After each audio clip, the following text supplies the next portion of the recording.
I prepared a slide deck. I would rush through that.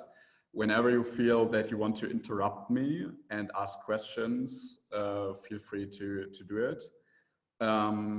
So about me, I'm Aeon, I'm 21, I'm based in Berlin at the moment, and very curious and interested in a new way of organizing society, so to say, and think about how to make a difference in a sense, to compare to the thinking we did in the past. And connecting that with governance innovation and collective intelligence, like looking in nature, how nature is organizing, and this is what today is about. So I share my screen.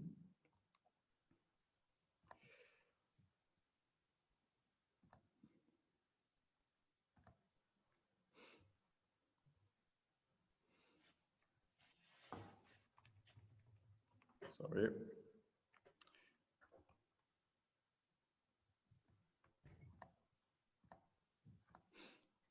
Okay, can you see it? Okay, so it's about collective intelligence and something like network society. So how we can bring that together in a vision. And at first I want to point out the problem. So why we are actually talking about that. And this is why because I experienced over the past years, that there are so many organizations out there, so many interesting and capable persons, so many governments, so many companies that are trying to find solutions towards problems we are facing. And there still seems to be no real progress in a sense. So it's just a feeling, it's just my personal perception, but it still feels like that there's something like a missing part. So there's something not really changing in the way we're doing the things. And so I came back to kind of disrupt my thinking about all of the utopian ideas, and kind of deconstruct what's actually the problem behind that and how to find this missing part. And so I came back to what's actually our thinking at the moment. So it's really motivated by kind of a fear, so that we are always, everything what we are building, or always we are thinking about problem solutions, for example, that we are acting out of the fear of that we need to survive, and nature is tending to be chaotic actually, and without without deterministic order in a sense, and we are thriving towards control. So we need to somehow think that we need to control our environment or other people to increase the chance to survive. So if you look at history, then you, for example, can see the Europeans that had the better technology, so to say, and they overruled the indigenous tribes in America. So they had a bigger chance to survive, but they were less aligned with the principles of nature and with this balance. Yeah, and so if you look at nature, like how nature is working and this kind of chaos, there are two ways to face that. So our thinking is on the left side. This is trying to control that environment by surveillance or by other civilizatory tools like law or political systems, strong AI, or calculating solutions for the future, strong machines, medical research, gene manipulation. And on the other side, there are there are other solutions nature is providing, like beehives or swarms, ant colonies, for example, or also our brain is not functioning in a sense that there's one central authority or one design solution that is then executed, but there's something like an emergent behavior. that is adopting situational.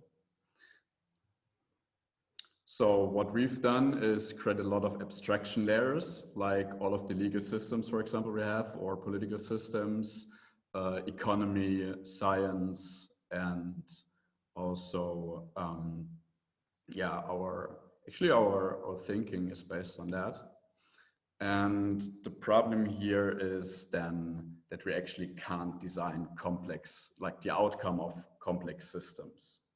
And this is the big difference, I think, it's just my perception, that we need to come like step away a bit of thinking that we just need to design the next better solution, the next better technology, or a more innovative way to do politics that will solve the problems we are having, or yeah, we need a better utopian manifesto or whatever. And it's because I found Einstein saying we cannot solve our problems with the same thinking we used when we created them. So, for example, we have movements like Fridays for Future. They are doing they are protesting for like bringing politics, making like adoptions in our legal system. But this is really the same way we did it in the past, right? So this is why I don't believe that this is the right way to go further and to think different. Yeah, so let's look at nature, how natural systems achieved to adopting over so many years and how they were doing it. And this is more by a process of emergence. So if we look at evolution, for example, there is no God, or there is no like no ant queen or bee queen providing a plan for the beehive or for the ant colony. Or in our brain, there is no, I don't know, one neuron telling the others how to organize.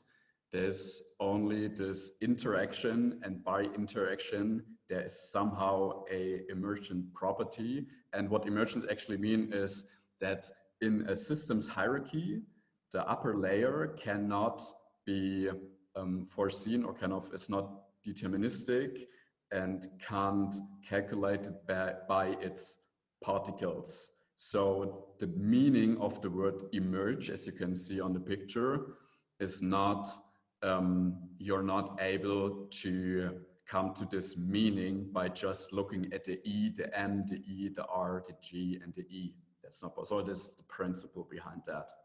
And so we can also translate that to, for example, our sense making in a group or our decision making system, if we use that. So it's not about like being in a chaotic system or just letting things without any action, but it's to find the right balance between this.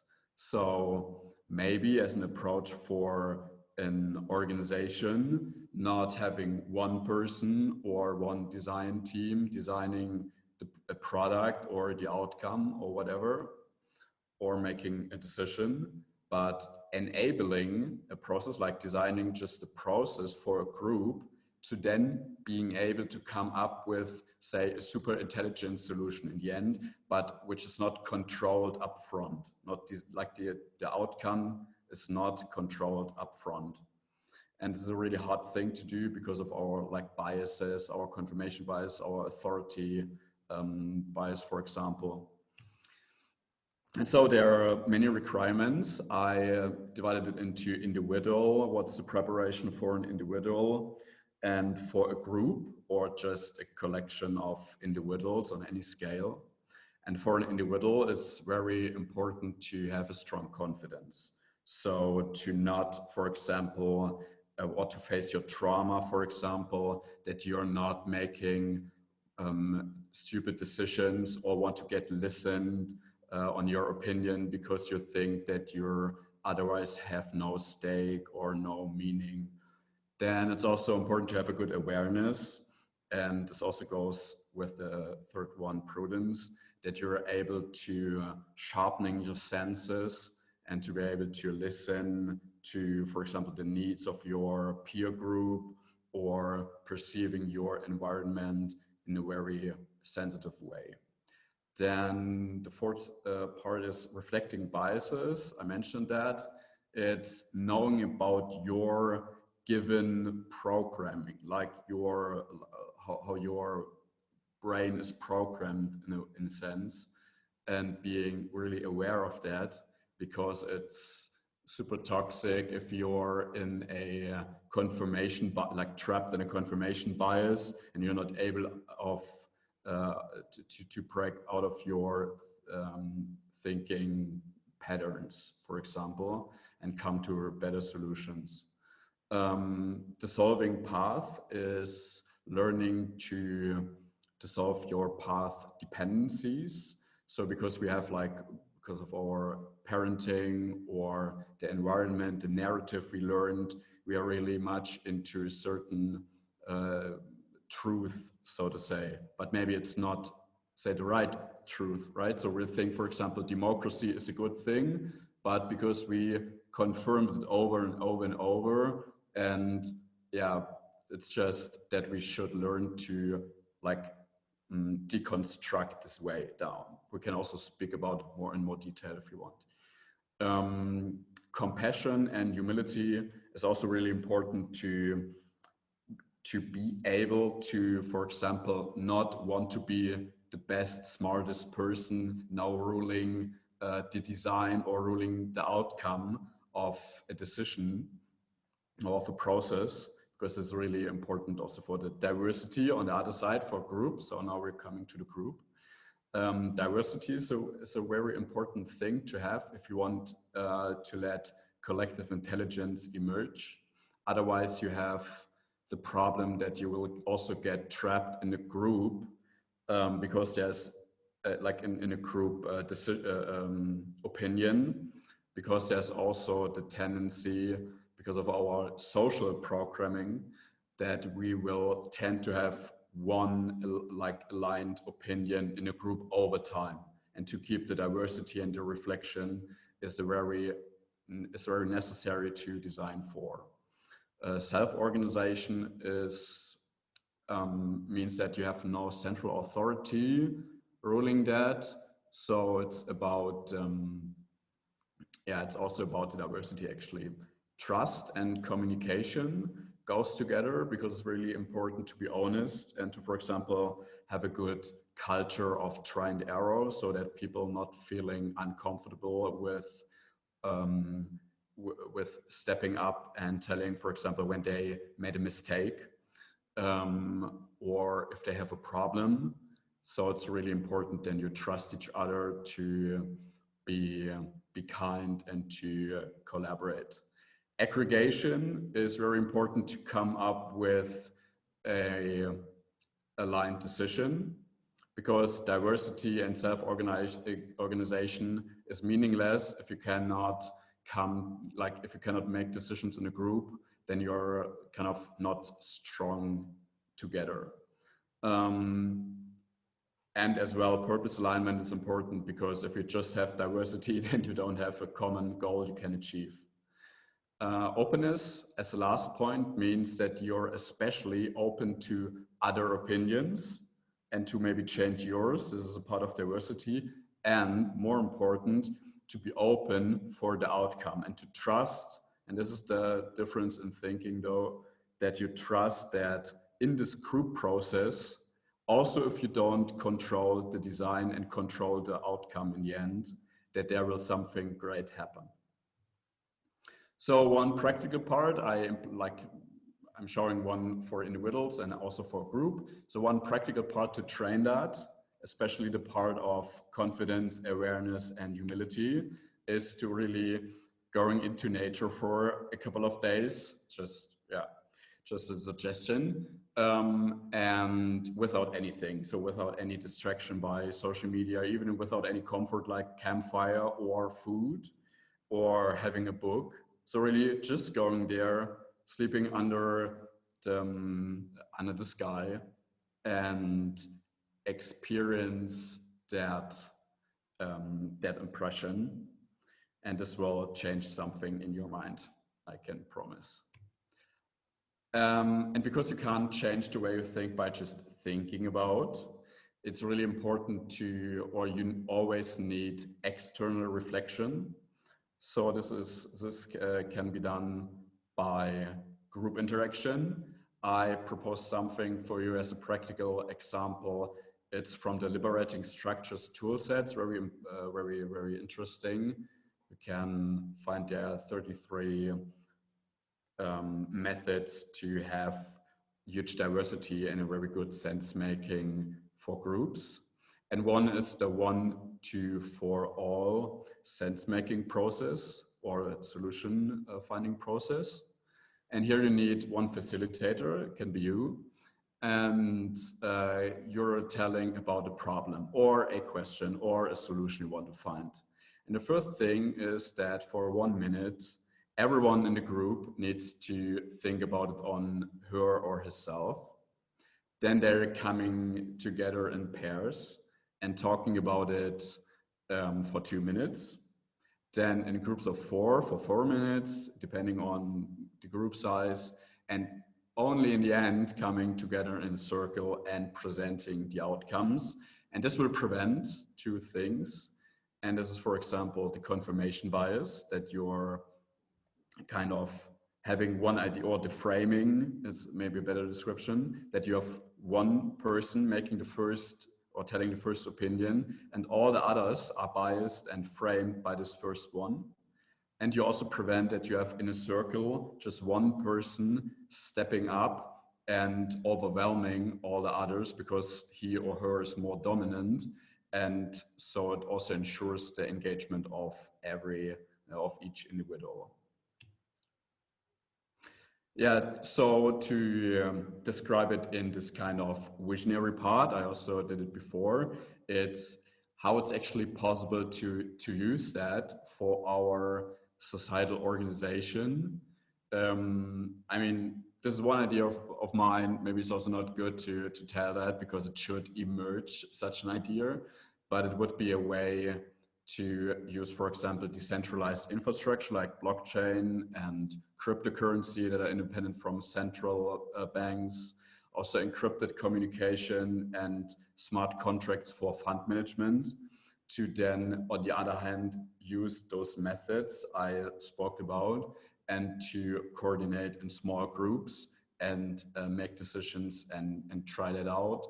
And maybe somewhere in the future, we are able to coordinate ourselves through the internet in network societies. This is very, I mean, we can really dive in deeply to the tech part and the communication part, the digital technology here, but I think this is not the best way to use this time. Yeah, in the end, I mean, it's about not some company or some ideas winning, but it's about continue playing this endless game is something we need to understand and to integrate into our character, so to say, because in the end, yeah, it's an endless game, and there's no winner by just overruling others. Thank you. I also host events where we can meet in Berlin when you want. So it's on this meetup group. And yeah, you can find me on Twitter, can write me directly if you want to. And now there's time for questions if you have. Thanks for listening.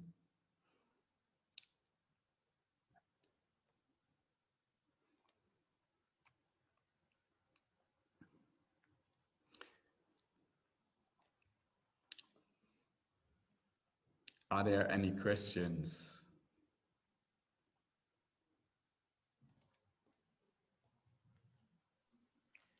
I was wondering if you're thinking about doing some online group events as well, or meetups, gatherings. Yeah, thanks for the suggestion. I can do that if you want to. So I, for example, could host like a weekly gathering where we can speak about those ideas. I just think that's more valuable if you really want to learn the practices for groups to do it physically, because there's another layer, so to say. There's more information flow if you're really in person, but I can do both. Yeah, thank you. So Immediately, that's a bit of a challenge with the pandemic. So, you know.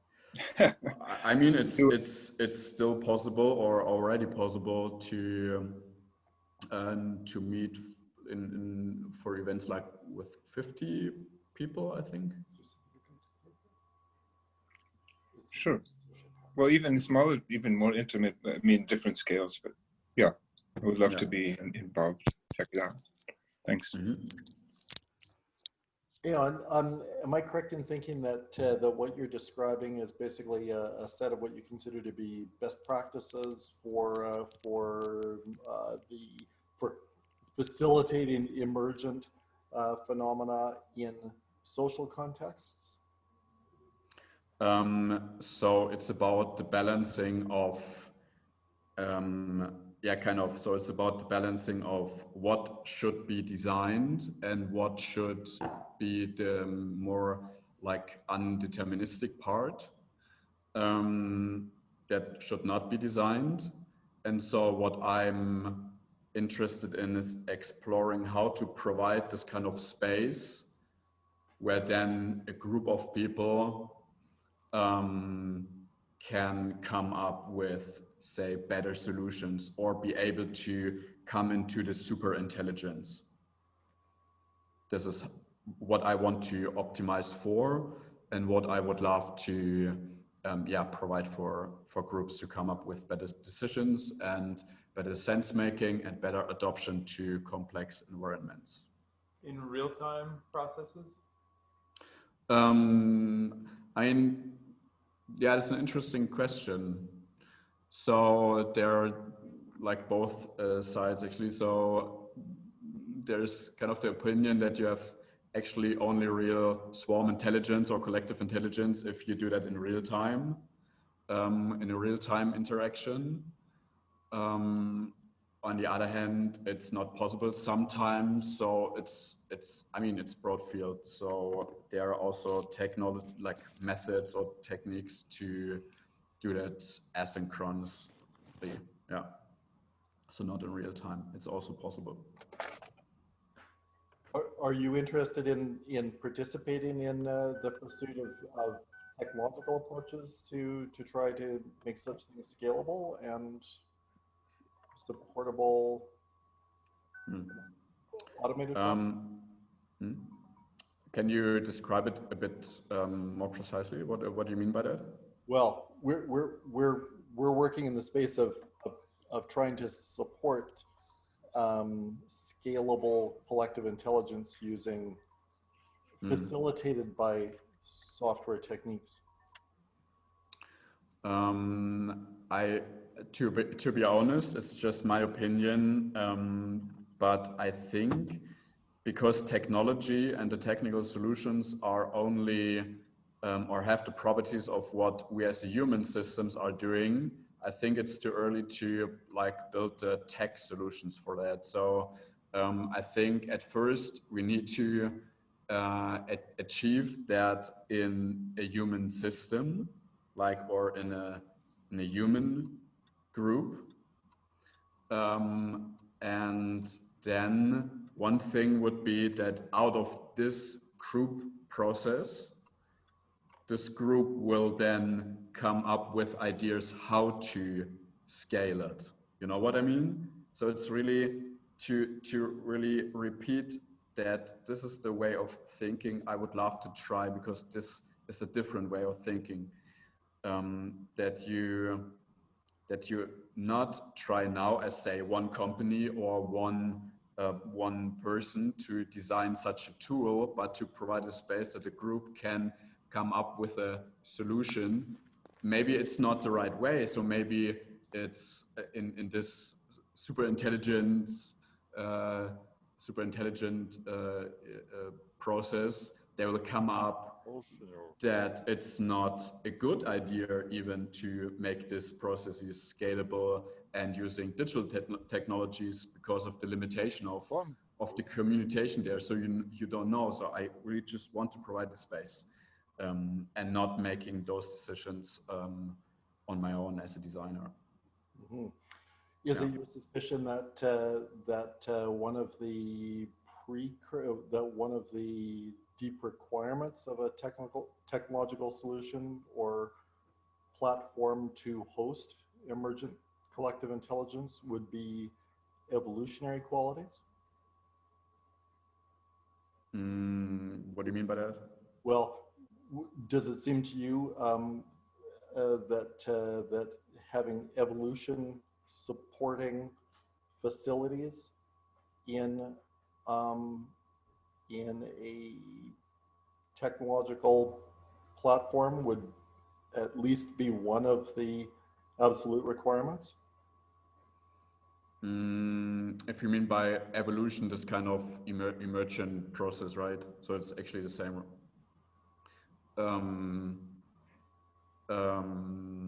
Yes, I think I understand it like that to organize or to find the solutions for this kind of organization, like this collective intelligence style, so to say.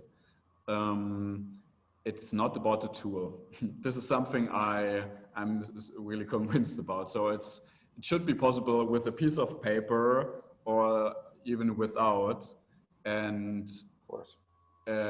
without any kind of special technological tool. Because this is really, if you then think about like, there are a lot of tools like Lumio, for example, you might know, or others. So there's so many tools out there, but the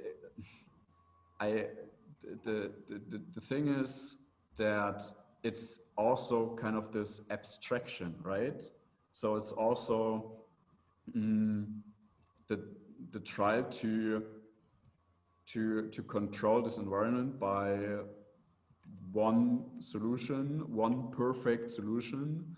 And I think that's not possible. There are so many dependencies also in governance. So it's, for example, situational. Maybe some groups are not able to even use their technology, or there are cultural limitations or language limitations. So it's super complex, and there's an infinite amount of requirements that are situational and super dynamic, so it's not possible to find one tool to, even if there are some, say, properties of evolution, whatever this means in a sense. It sounds like you're describing some requirements that we agree with you about. Yeah. I think just basically, I think it's not about the tool. It's about actually a mindset and the human interaction at first. Could you say more about how you're planning to explore and develop those social technologies? Yeah, for sure. I mean, there are a lot of them out there. So, for example, these liberating structures, I also presented one of it. And so it's actually like what I'm doing at the moment, scoping this research and then having these events. And while doing the events, coming up with a progress in that. So using the given methods to develop them further, So that's the idea. Do you have also, to create a core group that's researching and experimenting with this, like ongoingly? You want to have it just more of a random, whoever shows up this week, we play with the tools and see what happens? There are already groups, so it's not about having one.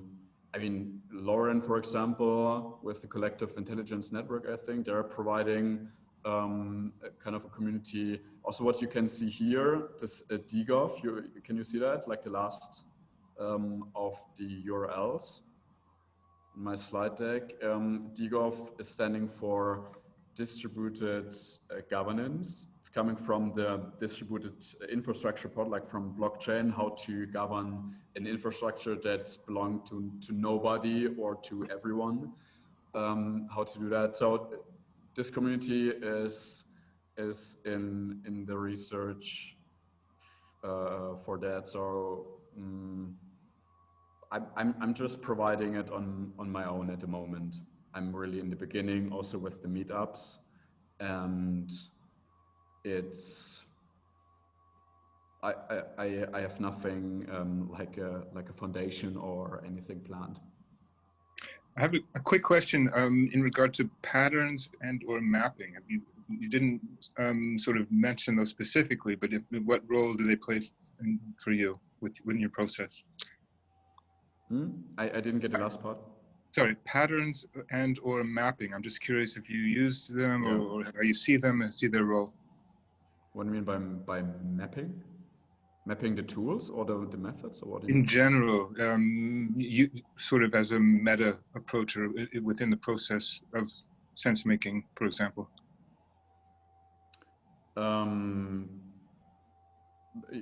I mean, you mean patterns in natural systems, for example, how they're functioning, or what do you mean? Well, it's kind of, I wasn't very clear with one question. I'm trying to throw that in at the last minute here, literally. So I don't know. I didn't hear you articulate something specific about patterns, even in nature or in human systems, and you know, like mapping, if it's part of your own process, or how you see this all coming together in a visual sense. In a visual sense, so like I understand your question, like how to kind of make a mapping about all of the requirements, say, if you mean that by patterns, what you need to optimize for to have these emergent properties. I think I mapped it out. For example, diversity is one, or like evolution and try and error is one, or this balance between chaos and order is one. So yeah, maybe this is a like half an answer to your question. No, it's great. Thanks so much. It's great work. Okay, thank you for listening. Any like last question? I think we need to wrap up.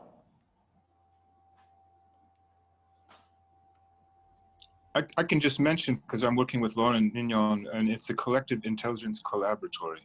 So I put the link in the chat for everyone. That's great. Thank you.